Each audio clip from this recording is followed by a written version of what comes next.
Philippiens 1,21 dit qu'à pour moi vivre c'est Christ et mourir est un gain. La plupart des gens se concentrent sur la deuxième partie du verset, mourir est un gain, et contemplent les joies du ciel. Mais nous ne devons pas négliger ce qui vient avant. L'importance de l'expression vivre c'est Christ ne peut être surestimée. En toute honnêteté, cette expression devait être au cœur de la vie de chaque chrétien. Dans cette déclaration, l'apôtre Paul dit que tout ce qu'il a essayé d'être, tout ce qu'il est et tout ce qu'il attendait de devenir pointé vers Christ. Depuis le moment de la conversion de Paul jusqu'à son martyre, chaque geste qu'il a fait visait à faire progresser la connaissance, l'évangile et l'église de Christ. Le seul objectif de Paul était de rendre gloire à Jésus. Vivre, c'est Christ, signifie que nous proclamons l'évangile de Christ. Paul a prêché dans les synagogues, il a prêché au bord des rivières, il a prêché en tant que prisonnier, il a prêché en tant qu'apôtre, il a prêché en tant que fabricant de tentes. Son message était constant, Jésus-Christ. Et Jésus-Christ crucifié, 1 Corinthiens 2,2. Il a porté le message du sacrifice du Christ aux rois, aux soldats, aux hommes d'État, aux prêtres et aux philosophes, aux juifs et aux non-juifs, aux hommes et aux femmes. Il prêchait littéralement à quiconque voulait l'écouter.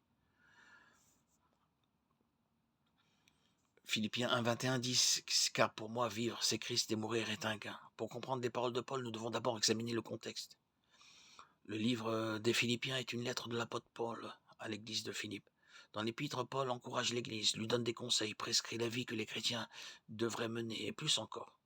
Au début du chapitre 1, Paul commence par saluer l'église, leur faisant savoir combien il désire ardemment les voir. Philippiens 1,8. Il continue ensuite en parlant de son emprisonnement actuel à Rome et tente de rassurer les membres de l'Église. Paul sait que sa souffrance survient pour une raison, et cette raison est de faire avancer le message du Christ. Ce qui m'est arrivé a plutôt contribué au progrès de l'Évangile. Dans Philippiens 1, 19, 20, nous voyons le contexte de la déclaration de Paul. Mourir est un gain. Jusqu'à ce moment, Paul avait déjà beaucoup souffert au cours de ses voyages missionnaires. Il avait été battu, lapidé, haï et tourné en dérision, avait fait naufrage et était maintenant emprisonné.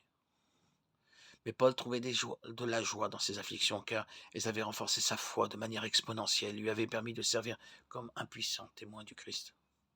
Prêcher et vivre la parole de Dieu était le but le plus élevé de Paul. Et ces événements lui avaient fourni de nombreuses occasions d'évangéliser.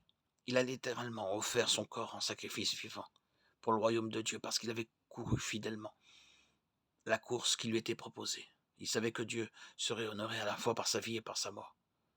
Ce nous amène à la déclaration de Paul, vivre c'est Christ et mourir est un gain. Philippiens 1, 21. En tant que chrétien, notre vie entière doit glorifier Dieu. Et Paul avait l'assurance que même dans ses souffrances, il accomplissait ce but. Vivre, c'est Christ.